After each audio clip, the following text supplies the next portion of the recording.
Deus, eu quero trazer ao nosso coração hoje, não é, uma palavra a partir de Atos, capítulo 9. Atos, capítulo 9. Antes de falar o versículo, quero poder resumir para você um pouco do que está acontecendo aqui. Amém?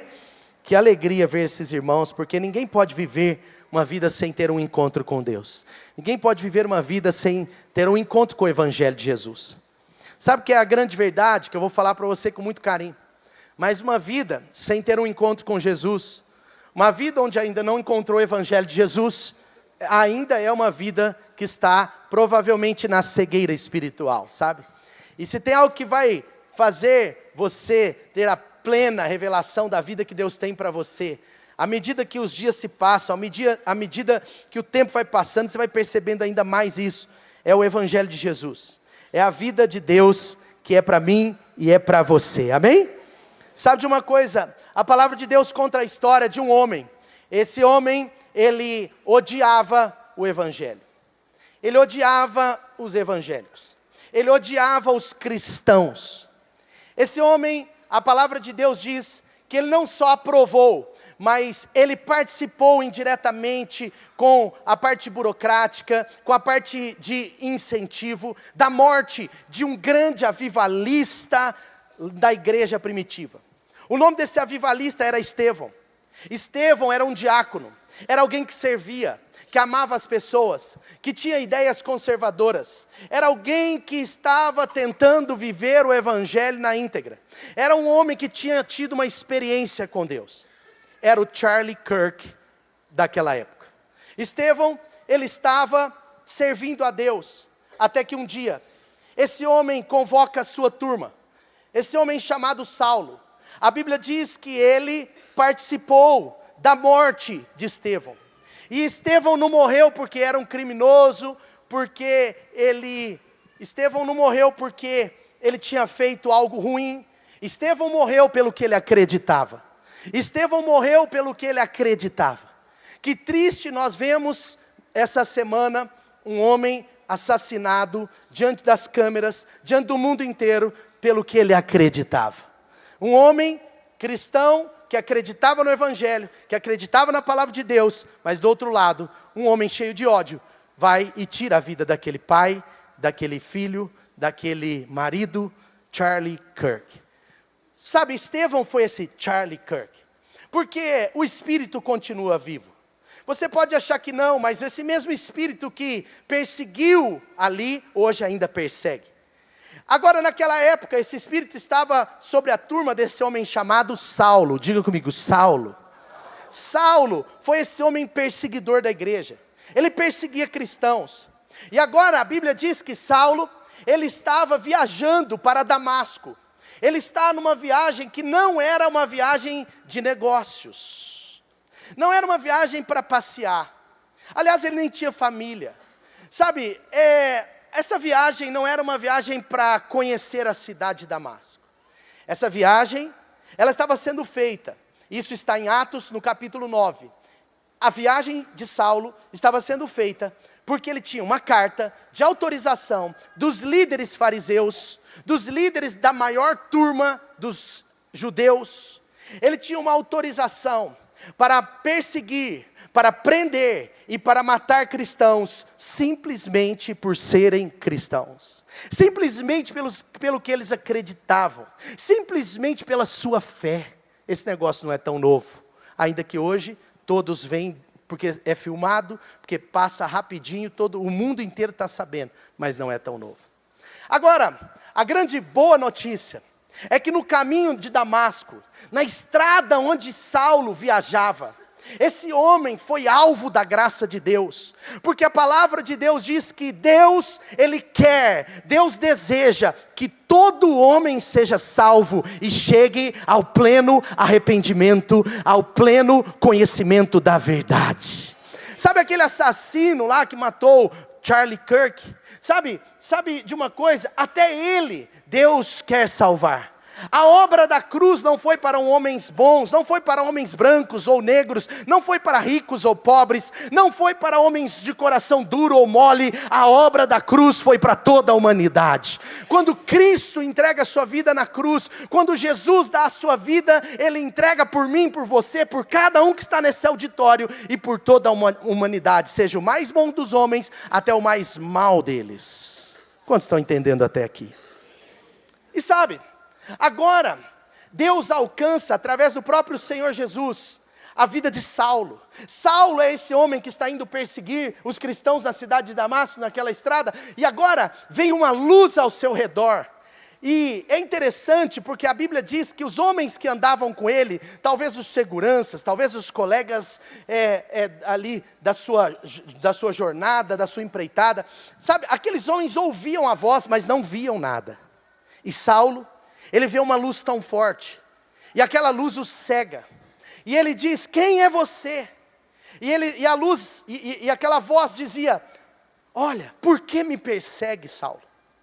Por que você está me perseguindo? E a palavra de Deus diz que aquela voz era o próprio Jesus.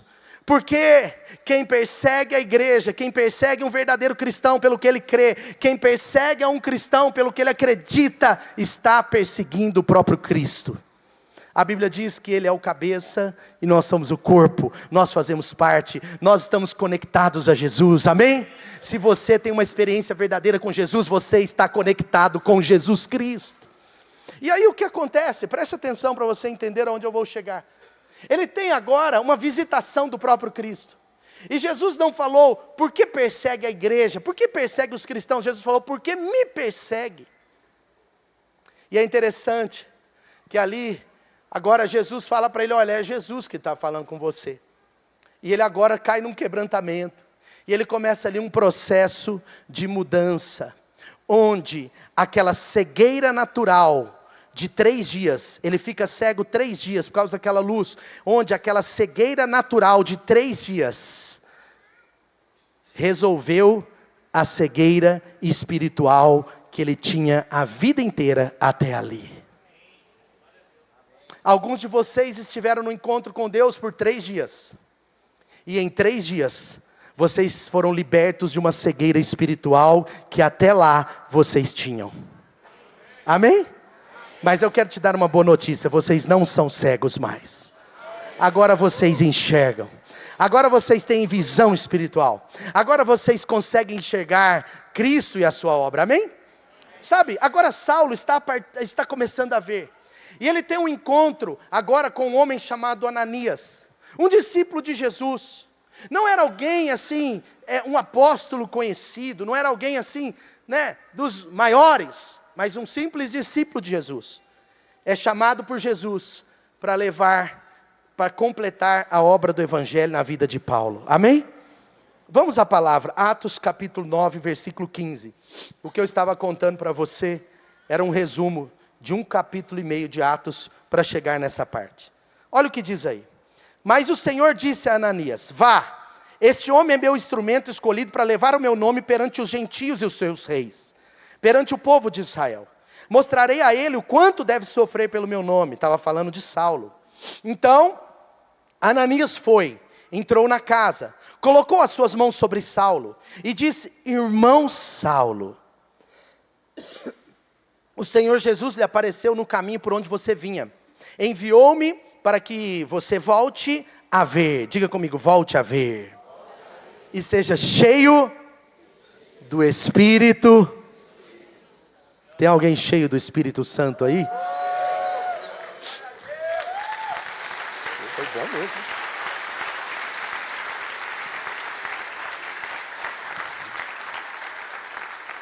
Foi bom mesmo, hein? Eu estive lá ontem, eu falei para vocês que ainda não era o melhor, né? Foi hoje, né? Ó.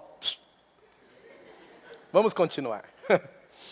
Então Ananias foi, entrou em casa, colocou as mãos sobre Saulo e disse: irmão Saulo, o Senhor Jesus, que lhe apareceu no caminho para onde vinha, enviou-me para que você volte a ver e seja cheio do Espírito.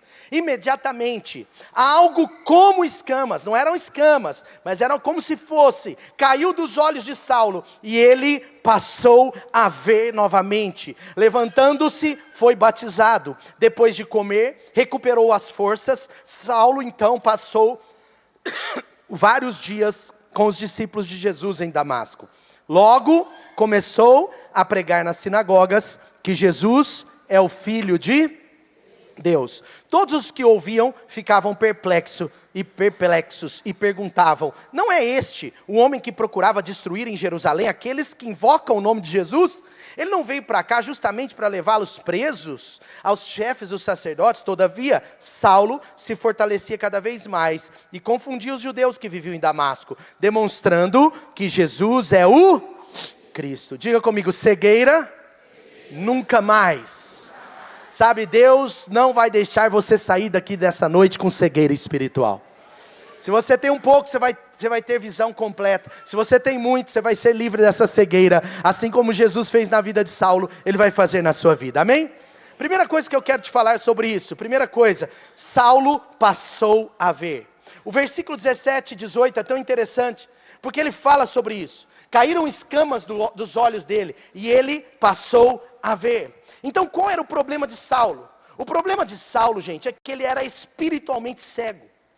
Sabe que uma coisa que eu chego à conclusão? Saulo, ele não era mau, ele pensava errado, ele cria errado.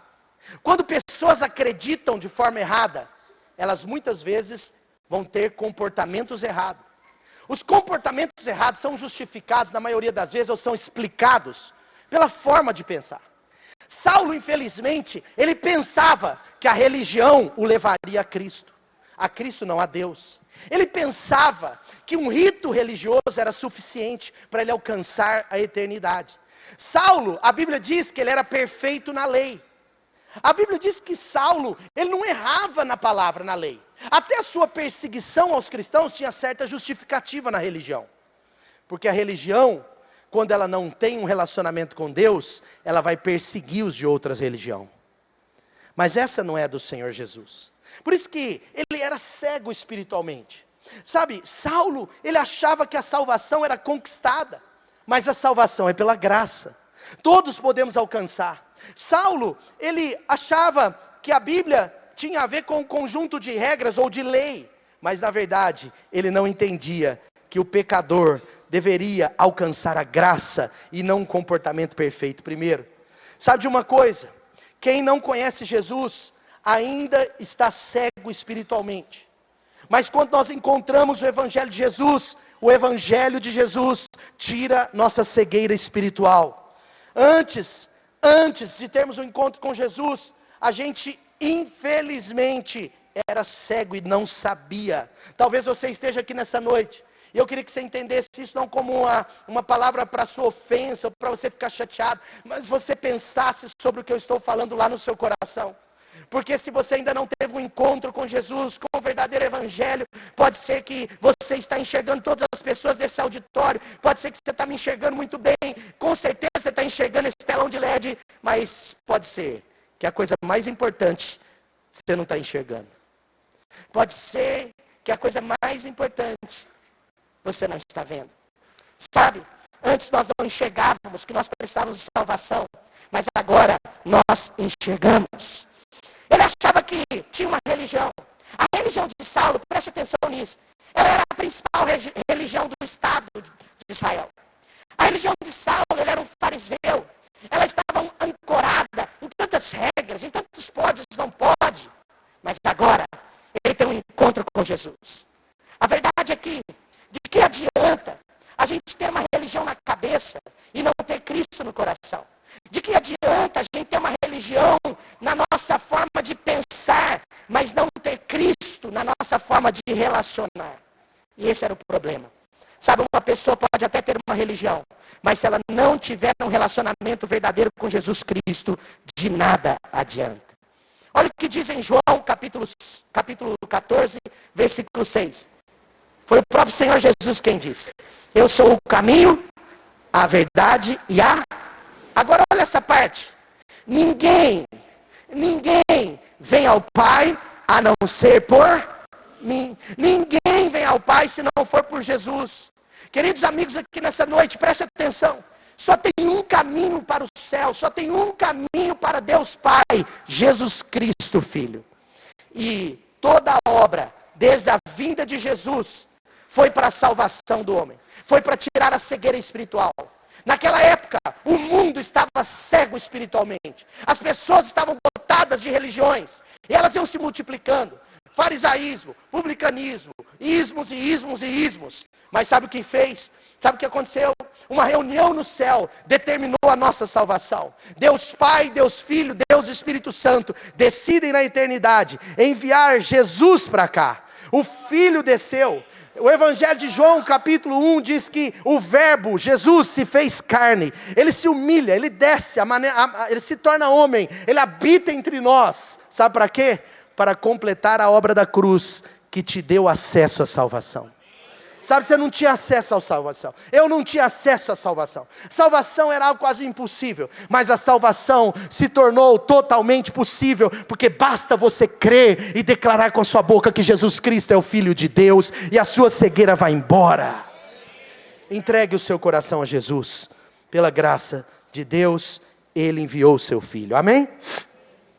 Primeira coisa, Ele passou a ver. Ele passou a ver. Segunda coisa, ainda no versículo 18. Diz assim: escamas caíram dos olhos de Saulo, e ele passou a ver novamente. Depois diz, ele se levantou e foi batizado. Aí diz, levantando-se, foi batizado. Segunda coisa que eu quero dizer para você, e você precisa abraçar essa ideia. Depois da cegueira espiritual cair, depois de cair as escamas dos olhos, depois de você enxergar Jesus de verdade, depois de você enxergar o Evangelho de verdade, deixa eu te dar a segunda dica. Você precisa se levantar. Se levantar. Sabe, quando se diz a respeito do Evangelho, você vê a parte de Jesus chegando, Jesus fazendo, Jesus conduzindo Ananias. Foi assim na minha vida, na sua vida. Alguém te conduziu para estar aqui nessa noite. Alguém tem te conduzido, alguém te convidou um dia que você disse sim para Jesus. Deus usou um Ananias na sua vida. Amém? Mas sabe de uma coisa? Muitas vezes, nós precisamos, depois disso, ter a postura que Saulo teve que ter. Saulo agora teve que se levantar. Porque o Evangelho começa quando você diz sim para Jesus. O Evangelho começa a partir do sim. O Evangelho não termina na salvação. O Evangelho começa na salvação. Quando Saulo se levanta, ele está se posicionando. Se levantar é tomar posição. É tomar posição ao lado da cruz. É dizer sim, eu sou de Jesus. Sim, eu mudei. Sim, eu era da religião, agora eu sou do Jesus Cristo. Sim, eu era um religioso simplesmente, agora eu tenho um relacionamento com Ele, porque eu o vi. A minha cegueira espiritual caiu. Vocês estão voltando de 3 dias de um encontro com Deus, e lá foi tudo mil maravilhas, mas lá a sua cegueira caiu, e aqui você tem que se levantar. Se levantar lá é muito fácil. Eu quero ver vocês se levantarem amanhã de manhã. E não é da cama, porque isso vai ter que acontecer. Porque quando aquele demônio começar a gritar pi, pi, pi de manhã, não tem jeito de fugir, não é mesmo, gente? Cristão de verdade é muito trabalhador, é ou não é, gente? Deus abençoe seu sono essa noite. Mas sabe, eu estou brincando aqui com a questão do sono, mas o levantar aqui é a posição. É a posição, é o nosso sim para Deus, para obedecer a sua palavra, para obedecer aquilo que Jesus fez. E todos os discípulos de Jesus tiveram que fazer isso. Inclusive eu tenho que fazer isso, você tem que fazer isso. Olha o que diz em Lucas 5, versículo 28. Lucas 5, versículo 28. Jesus chega e chama Mateus, que era cobrador de impostos. Jesus chega e chama Mateus, que era cobrador de impostos. Jesus convida ele para ser não só salvo, mas um verdadeiro discípulo. E olha só o que aconteceu, olha o que a Bíblia diz. Mateus, aí está escrito Levi, mas é Mateus, é o mesmo, tá? A Bíblia diz que Mateus se... Está comigo aí nas laterais, está vendo aí? Mateus se levantou. Mateus se levantou, deixou tudo e o levantar aponta para uma nova postura, para uma escolha daqui para frente, para uma nova escolha que não é a mesma do seu passado. Minutos atrás, aliás, dias atrás, 3 dias atrás, Saulo tinha tido uma escolha de ir para aquela cidade para perseguir cristãos. Paulo tinha tido uma escolha de chegar naquela cidade para prender gente de Deus. Agora, Paulo tem uma escolha de ser um agente de Deus naquela cidade, de levar o evangelho de Jesus, de amar aquele povo, de lavar os seus pés e de seguir o evangelho de Jesus. Porque infelizmente algumas pessoas dizem sim para Jesus no momento da sua salvação, mas depois não falam o seu segundo sim. Aqui é como se fosse um segundo sim. Você disse sim no dia que a cegueira espiritual caiu, mas hoje o Espírito Santo convida cada um de nós a dizer sim para Deus de verdade. Quer dizer, eu vou te obedecer, eu sou um verdadeiro cristão, eu sou um pequeno Cristo, que isso significa ser cristão. Está comigo aí? Se levantou. Se levantou. Se levantou também diz respeito à nossa disposição. E sabe por que eu estou falando isso? Porque a sua disposição no processo de obedecer a Deus, a sua disposição no processo de caminhar com Jesus, determina o seu crescimento. Quanto maior for a sua disposição, maior será o seu desenvolvimento. O desenvolvimento da nossa fé tem a ver também com a nossa disposição em seguir Jesus. E ele aqui foi batizado. Se você tem Jesus de verdade e ainda não foi batizado, é mais do que um convite para você. Dia 30 de novembro, eu quero estar nessas águas com você. Nós vamos descer juntos e você vai ser batizado para a glória de Deus.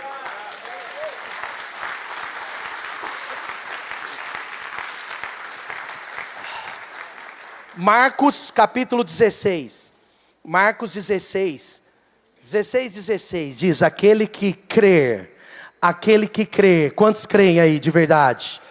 Aquele que crer e for batizado será salvo, aleluia, amém? Próximo, versículo 19 de Atos 9, primeiro, ele passou a ver, depois ele se levantou e foi batizado, mas o processo continua, porque a cegueira espiritual não pode cair e voltar. A cegueira espiritual, ela precisa cair e nunca mais voltar. Terceira coisa, a Bíblia diz que Saulo se alimentou. Saulo se alimentou. E Saulo se juntou aos discípulos por vários dias. É tão interessante que essa versão diz, Saulo passou vários dias com os discípulos. Mas a minha versão fala um pouco mais legal, fala assim, Saulo se ajuntou aos discípulos por vários dias. Sabe o que eu quero dizer para você? Além de se levantar, é preciso uma iniciativa para permanecer de pé. Se levantar é um passo, permanecer de pé é outro. Porque para se levantar foi um passo que ele deu, mas depois quando ele fica de pé ele fala, ei, eu preciso me alimentar. Ei, eu estou fraco. Ei, tem nutrientes faltando. Ei, eu preciso me alimentar de algo. Diga comigo, do que, pastor? O que é se alimentar? Olha o que diz em Mateus 4,4. Mateus 4,4, preste atenção nesse texto do próprio Senhor Jesus. Ele disse assim, você sabe para quem que ele disse isso? Para quem que Jesus disse isso? Isso mesmo, foi para o próprio diabo.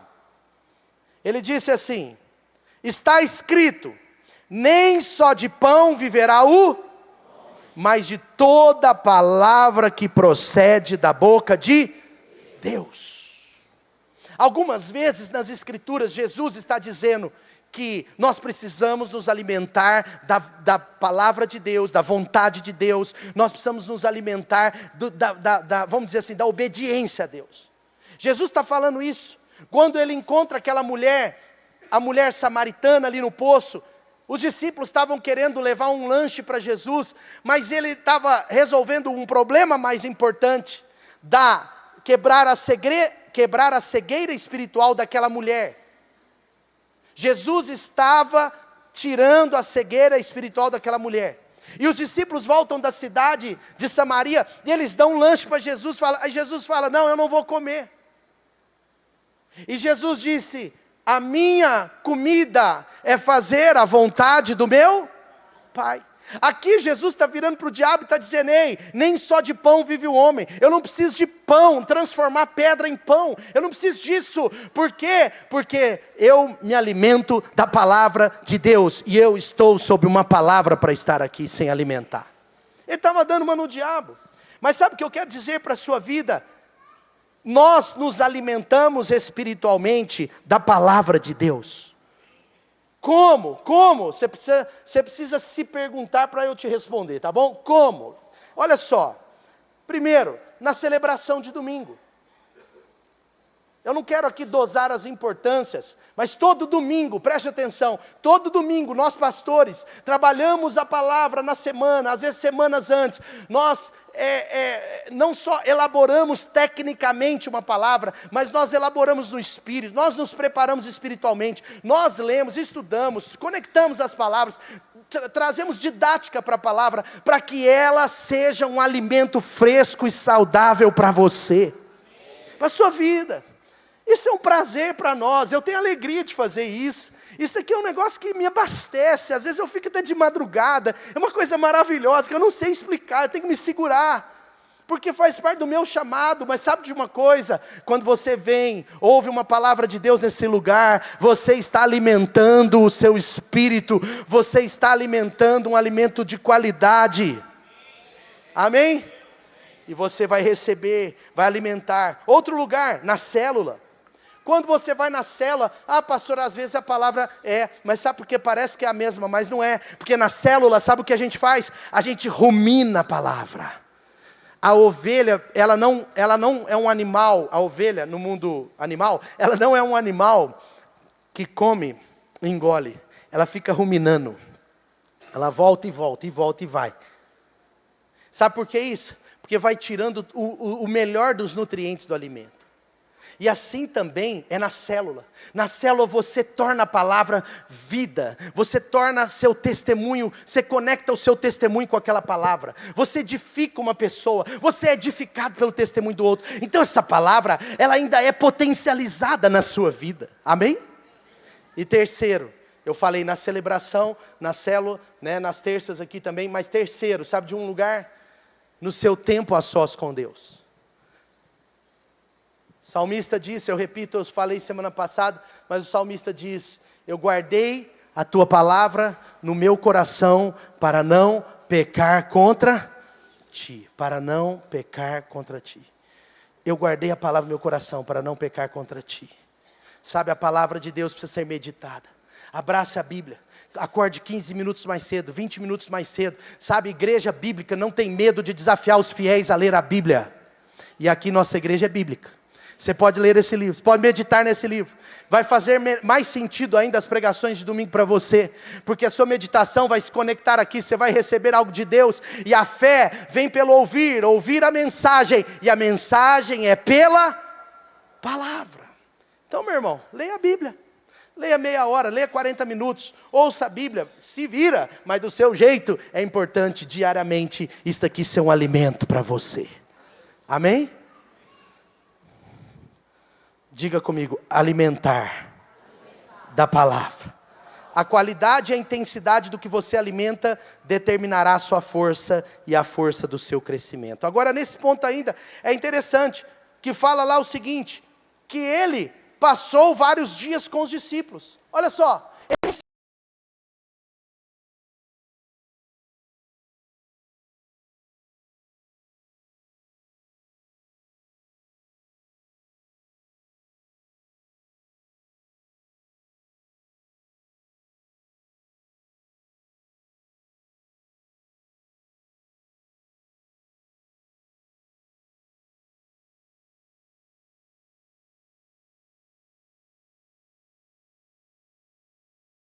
vocês farão coisas maiores do que eu. Ele não falou para um, ele falou para a igreja. Porque a igreja como um todo pode fazer mais do que Jesus fez. Mas alguém sozinho nunca fará. Porque ele é sempre o maior, foi o maior e será o maior. Não sei se você entende. As grandes promessas de Jesus, não é? Olha só, se Deus é por mim, quem será contra mim? Fala assim na Escritura? Sim ou não? Se Deus é por mim, quem será contra mim? Isso é heresia. Porque a palavra lá tem sentido. Se Deus é por nós, quem será contra nós? Sim ou não? Está comigo aí? Ele colocou o inimigo debaixo dos seus... Aleluia! É para a igreja. Não é para alguém sozinho. É para nós todos. Juntos. Diga juntos. Sabe o que eu quero dizer com isso? Paulo entendeu que ele precisava se ajuntar aos discípulos, que ele não ia ser ninguém sozinho, que ele não ia crescer na fé sozinho, que ele precisava de uma célula, que ele precisava de uma turma de discípulos mais experientes do que ele, para ajudá-lo. Ele foi discipulado por Ananias, depois ele foi discipulado por Barnabé, depois ele discipulou Timóteo. Mas veja, você vê que Paulo, ele foi construído através de outros. A sua fé, ela é fortalecida e construída através de pessoas que estão 1 ou 2 ou 3 passos na sua frente. Você tem que ter gente para te inspirar, você tem que ter gente para te encorajar, você tem que ter gente para eventualmente te corrigir, você tem que ter pessoas com você, para que o Evangelho se torne uma luz na sua vida, te coloque no alto lugar, e faça de você uma pessoa relevante, na onde você está, amém? Diga comigo assim, ele se juntou aos discípulos. Olha para a pessoa do seu lado e fala assim, isso é bem informal, e é bem batido, mas você pode falar assim, tamo junto. Fala para a pessoa da direita, fala da esquerda, vai, fala, tamo junto, tamo junto, tamo junto, dá um sorriso, vai, dá um sorriso, não é possível, você consegue sorrir para alguém aí, fala, tamo junto.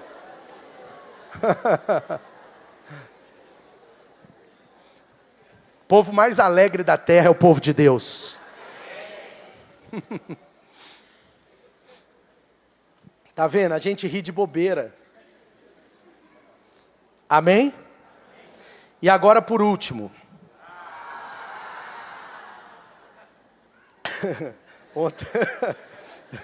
Ontem no encontro eles falaram. Eu falei, então por último. Eu estava dando uma palestra lá, falei por último. Aí soltaram um ar lá. O negócio está ficando...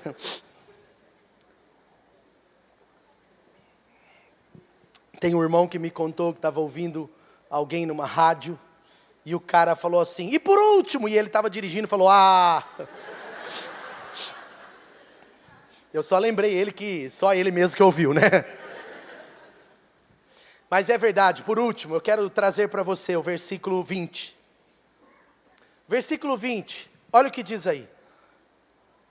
Logo, diga bem alto comigo, logo começou a pregar nas sinagogas que Jesus Cristo é o Filho de Deus.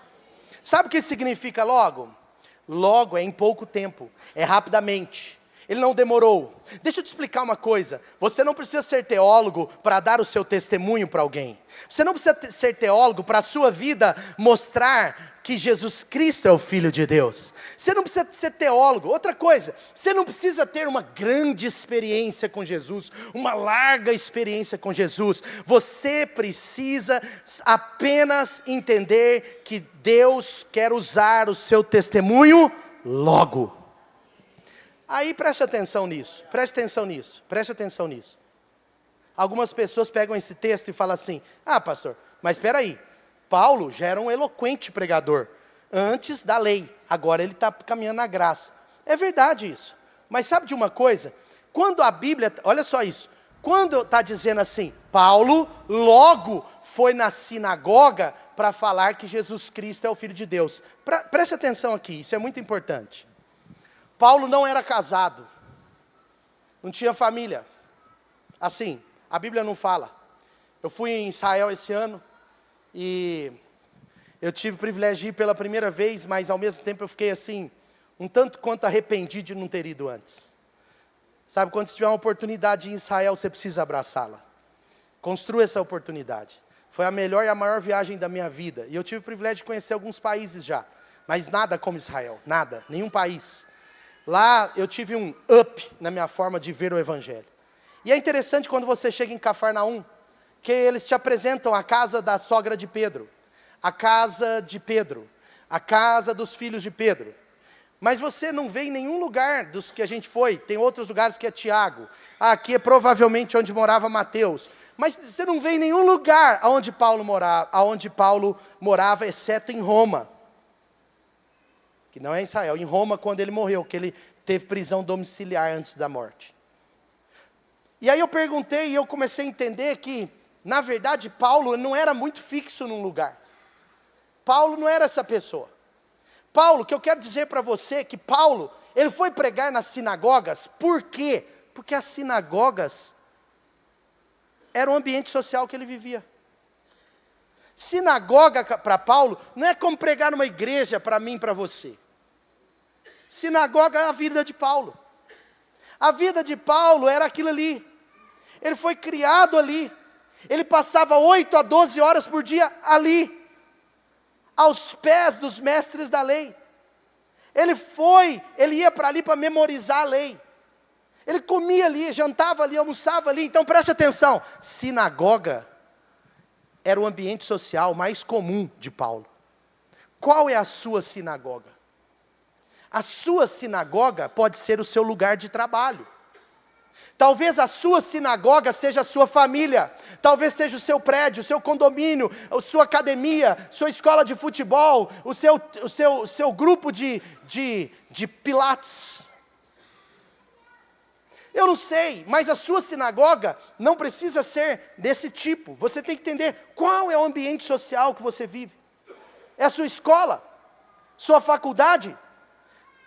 Qual é o seu ambiente social? Sabe o que acontece? Paulo, ele não esperou os 6 anos, ele não esperou 10 anos, ele não esperou nem 6 meses, assim que ele acaba de ter um discipulado inicial com Ananias, ele sai, sabe por quê? Porque Paulo agora entendeu que não era sobre o tanto que ele sabia da teologia, que a vida de Cristo tinha entrado nele, mas é pelo tanto que ele conheceu a Cristo. E se você conheceu a Cristo, seja num dia, uma semana, 10 dias, isso importa para quem ainda não o conhece. E olha só que interessante, olha o que o texto diz, volte ao texto comigo, versículo 20, diz assim, olha só, versículo 21, desculpa, eu não li esse texto, me desculpe. Versículo 21, olha que interessante isso daqui. Ele diz assim: todos os que o ouviam ficavam admirados, ficavam impactados, ficavam perplexos. Essa palavra é positiva. Eles ficavam perplexos, e Paulo se fortalecia cada vez mais, impactava os judeus, demonstrando que Jesus é o Cristo. Sabe o que eu quero dizer para você? Preste atenção, as pessoas precisam ouvir o seu testemunho. Ouvir o seu testemunho. Como crerão se não há quem pregue? Como ouvirão se você não falar? É pequena aquela frase do tipo assim: se precisar, prega o Evangelho. É pequena. Aquela frase foi criada num contexto de exortação para quem não dá nenhum testemunho, que é pregar o Evangelho. Mas ela não serve para a igreja, porque na Bíblia ela não tem base. A base bíblica não é apenas para você dar o seu testemunho de vida. A base bíblica é que as pessoas precisam ouvir sobre o seu testemunho de vida. Não sei se você está entendendo, amém? Isso não anula a nossa responsabilidade de ter um bom testemunho. Mas a gente não pode se ancorar apenas nisso. A palavra de Deus é clara, está dizendo o seguinte: eles ouviam o testemunho de Paulo. O testemunho de Paulo era fresco, era novo, era relativamente pequeno. Paulo não tinha feito nenhum milagre ainda. É porque eu estou falando Paulo, porque na verdade Saulo é o apóstolo Paulo, gente. Eu dei um spoiler. Se você não sabia, fique sabendo isso, amém? O maior de todos os apóstolos. Não sou eu que estou dizendo, é a própria palavra. É o que mais escreveu as cartas. Ele disse: olha, o meu ministério foi maior do que todos eles juntos. em expansão, em relevância, em influência. É o apóstolo da graça. Amém? Esse homem que trouxe as cartas pastorais para o nosso meio. Se não tivesse esse homem escrito tantas cartas, as igrejas seriam bagunçadas. Mas ele organiza as igrejas. Ele fala de todos os assuntos. Ele é o apóstolo mais pastoral que tem nas escrituras. Mas enfim, o apóstolo Paulo, antes Saulo, esse homem desse testemunho, ele deu o seu testemunho, mesmo ainda não sendo o maior de todos, no aspecto de grandeza, de milagres. Sabe o que eu quero dizer? Preste atenção, o seu testemunho pode parecer pequeno aos teus olhos, mas ele não será pequeno para quem deseja ouvi-lo. O seu testemunho precisa ser falado. Tem pessoas que estão esperando você contar o que mudou a sua vida, como a sua vida tem sido transformada. Você precisa de uma mesa para isso. Você precisa cultivar uma amizade para isso. Você precisa servir pessoas para isso. Como estão os nossos atos de serviço e amor? O que você fez? O que você vai fazer? Nós estamos num projeto maravilhoso nas nossas células chamado cultivar. Nós não vivemos de projetos, mas de vez em quando nós precisamos movimentar as águas para que a gente volte à essência do propósito. E o propósito de Deus para mim e para você está lá em Mateus, não é? Claramente, Mateus capítulo 28, versículo 19 e 20, quando o próprio Senhor diz: vão, façam discípulo de todas as nações, batizando em nome do Pai, do Filho e do Espírito Santo, e ensinando a obedecer a tudo que eu lhes ordenei. Amém? Diga comigo, logo eu darei o meu testemunho. Agora só quem esteve nesse encontro, diga comigo, logo eu darei o meu testemunho. Amém? Vocês estão cheios de testemunhos do que Deus fez na vida de vocês nesses dias. Sabe o que Deus quer? Logo. Logo. E as pessoas ouvirão vocês. Elas ouvirão vocês. Gente, nunca espere ser perfeito para dar um testemunho daquilo que o perfeito já fez na sua vida. Tem gente muito enganada, está esperando ser perfeito, está esperando fazer um monte de coisa, está esperando saber teologia, está esperando conhecer toda a Bíblia. Não, o dia do nosso testemunho é hoje. Se ele aconteceu ontem, ele pode ser ministrado hoje, porque é falar sobre o que Jesus fez na sua vida. Amém? O que Jesus fez na sua vida importa? É importante? É grande? É glorioso? Hein? Nós cantamos aqui. Levou o velho homem embora, me deu um novo nome agora, Paulo eu sou. Fica de pé no seu lugar.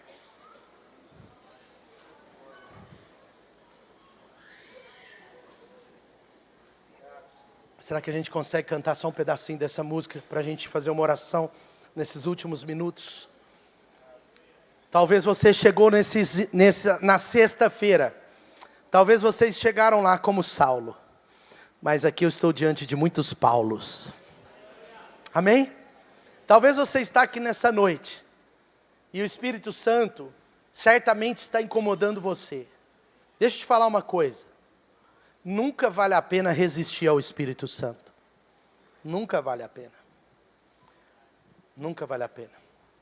Vou repetir. Nunca vale a pena resistir ao Espírito Santo. Se o Espírito Santo falar no seu coração, lembre-se que esse homem, Saulo, ele era um tanto quanto orgulhoso na sua forma de ver a lei. Mas no momento que Deus o toca, Saulo se torna um dos homens mais vulneráveis e mais ensináveis. Então não resista. Não resista à voz do Espírito Santo te chamando. Chamando você para aproximar de Jesus. Chamando você para quebrar cegueira espiritual na sua vida e transformar em alguém que o vê. Chamando você para se levantar e dizer: eu estou pronto, eu quero obedecer Jesus por toda a minha vida. Amém? Não é sobre um conjunto de regras, Porque nós não somos salvos pela obediência. O povo mais livre da terra é o cristão verdadeiro. Sabe por quê? Ele não está preso à obediência, ainda que ele esteja preso à graça para obedecer. É muito diferente, gente. Isso é tão difícil de entender, porque as pessoas procuram a forma de alcançar, mas a forma de alcançar é receber a graça. E a partir daí, as coisas acontecem na sua vida. As coisas fluem na sua vida. 90% das pessoas que viviam uma vida de pecado, 90% das circunstâncias que a pessoa vivia uma vida de pecado, quando elas se convertem, a gente não precisa ficar falando. É engraçado, né? Eu perguntei para um jovem um dia abriu comigo e falou: pastor, antes de ter Jesus eu vivia no prostíbulo. Eu falei: é mesmo, meu irmão? Que doideira, cara.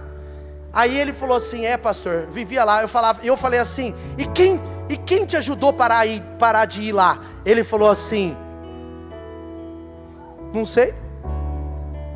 Depois que eu criei em Jesus, eu não tinha mais essa força, essa vontade, eu até algumas vezes fui tentado, mas era tão forte algo em mim, que eu tinha algo maior para me abraçar. E eu fui liberto de uma vida de prostíbulo. Quantos estão entendendo? Eu conheço tantas pessoas que bebiam muito, mas de beber de entornar, para ficar mais fácil você entender o que estou falando. Pessoas que de cada 3 idas em bar, uma voltava bêbada. Pessoas assim. Mas quando elas conhecem a Jesus, ninguém fica falando para elas assim: ei, para de beber, só. Para de ir no bar, só. Para de encher a cara. Ninguém fala nada. Sabe o que acontece? Sabe o que acontece? A graça de Deus basta. A graça de Deus é suficiente. Está entendendo? É a partir da graça de Deus. Você só precisa abraçar a graça. Eu não estou te convidando nessa noite para abraçar um conjunto de regras. Eu estou te convidando para abraçar aquele que vai tirar a cegueira espiritual da sua vida. É muito maior do que um probleminha. Porque quando você abraça o grande solucionador, essas circunstâncias vão sendo resolvidas dia a dia, de glória em glória. Você vai sendo fortalecido na fé. Você se levanta, começa a alimentar o alimento certo. Porque quando você não tem Jesus, você só come porcaria. Mas quando você tem Jesus, você começa a comer a comida boa. A comida boa nos muda, nos nutre, nos transforma, nos faz homens e mulheres de Deus, cheios de alegria, cheios de serviço para as pessoas, cheios de amor para as pessoas. Em nome de Jesus, coloque o seu coração para Deus nessa noite.